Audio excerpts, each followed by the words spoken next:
Tapi menjadi buruk harta itu bila mana tidak diberikan kepada orang lain, bila mana orang lain mempunyai hak ke atas harta tersebut.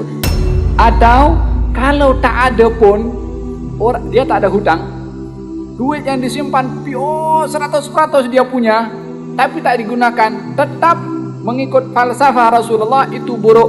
Pasal apa? Dia ada peluang dengan harta itu untuk mendapatkan kebaikan dari Allah Subhanahu Wa Taala, tapi dia tak guna. Yang kalau dia meninggal dunia, adakah dia akan dapat ganjaran dengan harta yang disimpan? Tak ada. Itu harta otomatik akan berpindah kepada ahli waris. Walihada kata Rasulullah SAW tanya kepada sahabat, mana harta yang kamu suka? Harta kamu atau harta ahli waris kamu? Kata sahabat mengatakan, tentu kami sayang kepada harta kami. Kata baginda Rasulullah, harta kamu adalah harta yang kamu infakkan, tapi harta yang disimpan itu adalah harta ahli waris. Satu hari beliau ada potong kambing, kemudian dibagikan kepada, minta kepada Siti Aisyah untuk mengagihkan itu daging kambing kepada orang-orang yang berhak menerima. Semuanya dibagi, kecuali dirak, itu bahu bagian depan.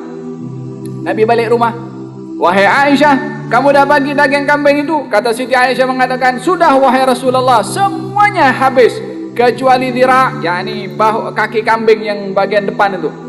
Nabi tersenyum, semuanya kekal kecuali kaki kambing yang tidak kekal, yang dimakan tu untuk sendiri, yang disimpan itu tak ada ganjaran di sisi Allah Subhanahu Wa Taala. Yang dibagi itu yang diganjar oleh Allah Subhanahu Wa Taala.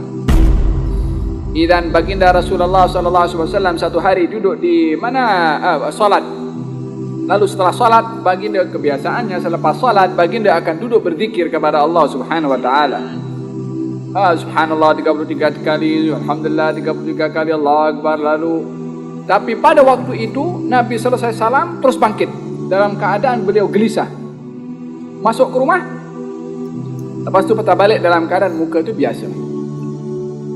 Kemudian ditanya, ya Rasulullah, apa gerangan nampak engkau gelisah bangkit selepas salat engkau masuk? Kata baginda Rasulullah, ya, saya teringat ada duit yang disimpan di rumah Rasulullah, ada 1 dinar wala berapa dirham yang belum diberikan kepada orang yang berhak. Maka khawatir Rasulullah SAW ajal mendahului kepada dirinya sebelum harta itu diinfakkan kepada orang lain. Dia lepas salat terus pergi infakkan, lepas itu patah balik dalam keadaan mukanya ceria. Tidak mahu menyimpan sesuatu yang ada kaitan dengan orang lain. Tidak disimpan oleh Rasulullah SAW. Dan dalam hal ini, seseorang itu bila mana menyimpan harta di rumahnya, bukan tak boleh, tetapi hendaklah menempatkan ataupun menyimpan niat-niat yang baik. Letakkan dalam wasiat itu, kalau dia orang banyak harta, letakkan kurang-kurang simpanan untuk saham akhirat dia. Bila mana masuk dalam barzakh sana, ada simpanan atau hantaran daripada harta yang diwakafkan untuk orang lain.